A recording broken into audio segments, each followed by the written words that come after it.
The Denver Nuggets went into last night's game very confident about the upcoming season despite losing KCP.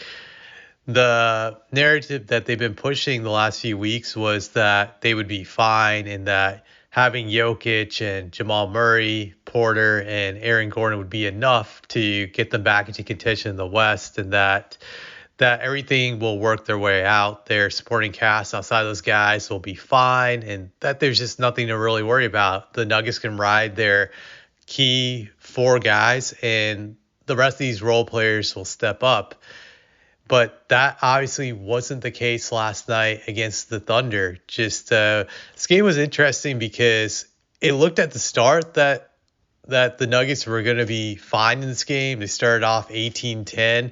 At the start of the game, Jokic was abusing Chet Holmgren, and just it looked like this was going to be an easy night. He was having his way with him, and it's ironic because as the game progressed, he stopped, attacking him aggressively.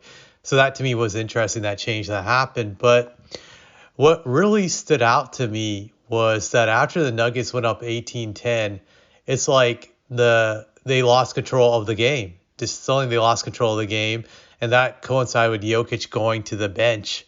And then the Thunder went on this run, and they took the lead, and they just never looked back. From that point forward, the Nuggets were always behind, trying to close the gap with them in the Thunder. But they would have a few runs, but they just never could get over the hump throughout this game.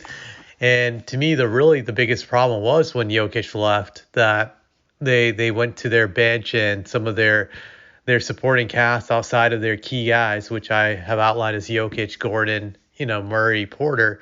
They went to these other guys, and these guys just didn't step up. You look at Saric, for example. He was once a solid player, but he's had injuries the last several years. And in this game, he looked like complete shit. He was terrible out there. There are a few other guys I've seen, like Peyton Watson. Just that guy is supposed to be a project they've been working on the last few years, and he looked like complete crap in this game. He just didn't look like an NBA player. And then there's that guy Struthers. This guy just looked like garbage out there also. Just like another guy who looks like a G League player. And then I see Russell Westbrook. He's his typical self. He's Westbrook in this game. He's horrible. He's 2 for 10 from the field, 1 for 6 from 3.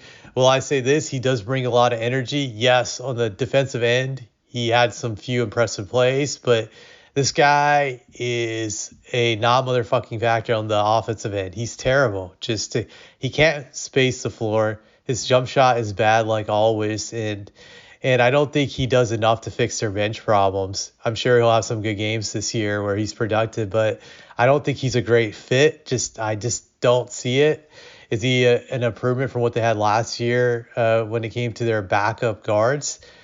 Yes, but he still doesn't fit in. He's just not a good fit. So their bench was just bad overall, terrible. Just the supporting cast is garbage, and I think this will be an issue for the whole entire year with the Nuggets. Do I still think they could finish as a top 4 team in the West? Yes, but they're going to have to do heavy reliance on their top 4 guys, and I think the risk of doing that is that they're going to burn them out come playoff time. They're not going to have a lot of energy. I think that was a factor in why they lost to the Timberwolves last year, was that they were tired.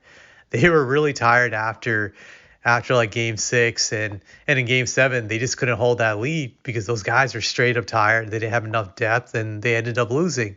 So I think this is an issue that's going to bother them just for a whole entire year, and it'll end their playoffs just the same way like it did last year. They have to get more depth. They have to make some moves to get. I think they're going to need at least 2 or 3 solid NBA players to add to their top 4 guys before they can contend for a title again. I really look at it like that. This is going to be a constant problem all year, and you're going to see it. Jokic and Murray are going to be pushed to the extremes to win these games.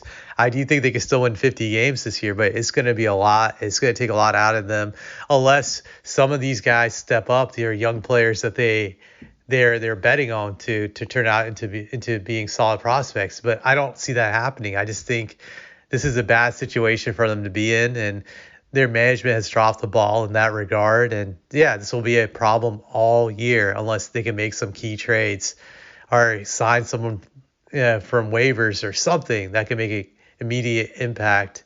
But that's really all I have to say about this.